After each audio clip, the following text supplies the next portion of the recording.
ایک حاجی صاحب کا واقعہ ہے۔ وہ کافی بیمار تھے۔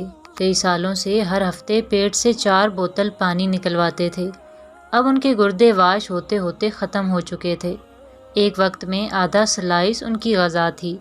سانس لینے میں بہت دشواری کا سامنا تھا۔ نکاہت اتنی کہ بغیر سہارے کے حاجت کے لیے نہ جا سکتے تھے۔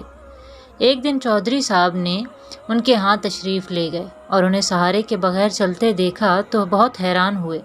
انہوں نے دور سے ہاتھ ہلا کر چودھری صاحب کا استقبال کیا۔ چہل قدمی کرتے کرتے حاجی صاحب نے 10 چکر لان میں لگائے، پھر مسکرا کر ان کے سامنے بیٹھ گئے۔ ان کی گردن میں صحت مند لوگوں جیسا تناؤ تھا۔ چودھری صاحب نے ان سے پوچھا کہ یہ معجزہ کیسے ہوا؟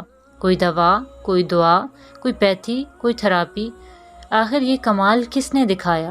حاجی صاحب نے فرمایا، میرے ہاتھ میں ایک ایسا نسخہ آیا ہے کہ اگر دنیا کو معلوم ہو جائے تو سارے ڈاکٹر حکیم بے روزگار ہو جائیں، سارے ہسپتال بند ہو جائیں اور سارے میڈیکل سٹور پر تالے پڑ جائیں۔ چودھری صاحب مزید حیران ہوئے کہ آخر ایسا کون سا نسخہ ہے جو ان کے ہاتھ آیا ہے؟ حاجی صاحب نے فرمایا، میرے ملازم کی والدہ فوت ہو گئی۔ میرے بیٹوں نے عارضی طور پر ایک 6-7 سالہ بچہ میری خدمت کے لیے دیا۔ میں نے ایک دن بچے سے پوچھا کہ آخر کس مجبوری کی بنا پر تمہیں اس عمر میں میری خدمت کرنا پڑی؟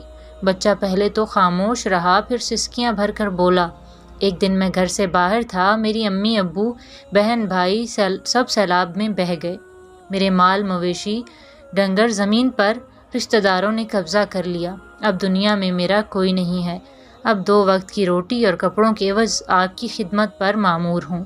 یہ سنتے ہی حاجی صاحب کا دل پسج گیا اور پوچھا، بیٹا کیا تم پڑھو گے؟ بچے نے ہاں میں سر ہلا دیا۔ حاجی صاحب نے مینیجر سے کہا کہ اس بچے کو شہر کے سب سے اچھے اسکول میں داخل کراؤ۔ بچے کا داخل ہونا تھا کہ اس کی دعاؤں نے اثر کیا۔ قدرت مہربان ہو گئی۔ میں نے 3 سالوں کے بعد پیٹ بھر کر کھانا کھایا۔ سارے ڈاکٹر اور گھر والے حیران تھے۔ اگلے روز اس یتیم بچے کو ہاسٹل میں داخلہ دلوایا اور بغیر سہارے کے ٹوائلٹ تک چل کر گیا۔ میں نے مینیجر سے کہا کہ شہر سے 5 ایسے اور بچے ڈھونڈ کر لاؤ جن کا دنیا میں کوئی نہ ہو۔ پھر ایسے بچے لائے گئے، انہیں بھی اسی اسکول میں داخل کرا دیا گیا۔ اللہ تعالیٰ نے فضل کیا اور آج میں بغیر سہارے کے چل رہا ہوں، سیر ہو کر کھا پی رہا ہوں اور کہکے لگا رہا ہوں۔ حاجی صاحب سینہ پھیلا کر گلاب کی کیاریوں کی طرف چل دیے اور فرمایا، میں اب نہیں رکوں گا جب تک کہ یہ بچے اپنے قدموں پر کھڑے نہیں ہو جاتے۔ حاجی صاحب گلاب کی کیاریوں کے قریب رک گئے اور ایک عجیب فکرہ زبان پر لائے۔